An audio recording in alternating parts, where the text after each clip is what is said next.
ये वीडियो जनवरी 2026 के राष्ट्रीय करंट अफेयर्स पर आधारित है। इसमें 22 महत्वपूर्ण बहुविकल्पीय प्रश्न शामिल हैं। पहला प्रश्न, उच्च शिक्षा संस्थानों में समता के संवर्धन से संबंधित विनियम 2026 को किसने अधिसूचित किया है? सही उत्तर है विश्वविद्यालय अनुदान आयोग (UGC) ने। ये विनियम उच्च शिक्षा में जाति आधारित भेदभाव का उन्मूलन करने के लिए अनिवार्य और बाध्यकारी नियम है। प्रश्न 2, केंद्र सरकार ने 5,000 करोड़ रुपए की इक्विटी सहायता को किसे मंजूरी दी है? सही उत्तर है सीडबी को। इसका उद्देश्य MSME क्षेत्र में ऋण प्रवाह बढ़ाना और बढ़ती ऋण मांग के बीच सीडबी की पूंजी पर्याप्तता बनाए रखना है। प्रश्न 3, प्रोजेक्ट डॉल्फिन के तहत दूसरी रेंज वाइड डॉल्फिन सर्वेक्षण की शुरुआत कहाँ से की गई है? सही उत्तर है उत्तर प्रदेश के बिजनौर से। यह सर्वेक्षण नदियों और तटीय क्षेत्रों में डॉल्फिन आबादी का आकलन कर संरक्षण योजना में मदद करेगा। प्रश्न 4, प्रधानमंत्री नरेंद्र मोदी ने भारत की पहली स्लीपर वंदे भारत ट्रेन का शुभारंभ कहाँ किया है? सही उत्तर है पश्चिम बंगाल में। ये ट्रेन कोलकाता के हावड़ा स्टेशन को गुवाहाटी के कामाख्या स्टेशन से जोड़ती है, जिससे पूर्वी और पूर्वोत्तर भारत के बीच रेल कनेक्टिविटी मजबूत होगी। प्रश्न 5, वित्त वर्ष 2025-26 के पहले 8 महीनों में भारतीय दवा कंपनियों के मुख्य निर्यात गंतव्य कौन से देश बने हैं? सही उत्तर है ब्राजील और नाइजीरिया। नाइजीरिया ने विशेष रूप से $179 मिलियन की अतिरिक्त वृद्धि के साथ भारतीय फार्मास्यूटिकल निर्यात में महत्वपूर्ण योगदान दिया। प्रश्न 6, भारत का पहला राष्ट्रीय जनजातीय चिकित्सक क्षमता निर्माण कार्यक्रम कहाँ आयोजित किया गया? सही उत्तर है हैदराबाद में।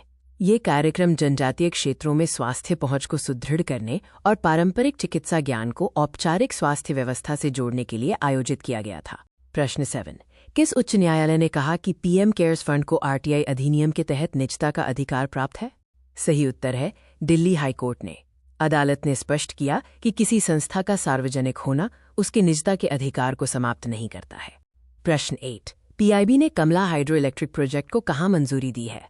सही उत्तर है अरुणाचल प्रदेश में।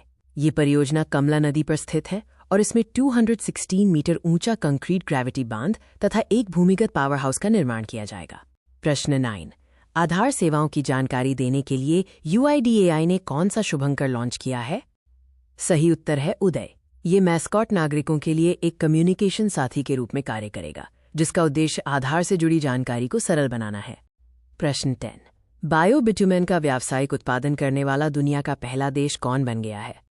सही उत्तर है भारत। ये उपलब्धि सतत अवसंरचना विकास में महत्वपूर्ण उन्नति दर्शाती है, जो स्वच्छ राजमार्गों के दृष्टिकोण की दिशा में एक परिवर्तनकारी कदम है। प्रश्न 11, भारत की पहली हाइड्रोजन ट्रेन ट्रायल कब शुरू होगा? सही उत्तर है 26 जनवरी 2026 से।